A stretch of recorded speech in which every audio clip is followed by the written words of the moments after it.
nosaltres entenem que l'administració, les lleis, l'Estat, sigui feixuc i sigui lent. El que no podem entendre és que passi el mateix amb l'Ajuntament.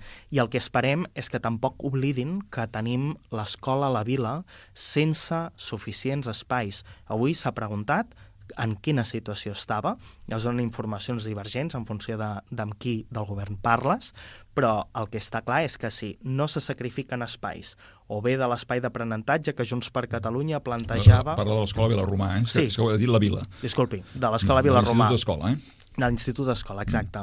Que si nosaltres, des de Junts per Catalunya, vam proposar que es comprés el local de Cadena Ser, de l'antiga Ràdio Costa Brava, per poder-hi reubicar l'aula d'aprenentatge. Si no es volen sacrificar aquests espais, que és el que ens han dit que no volien sacrificar, si no són barracons, no veiem espais.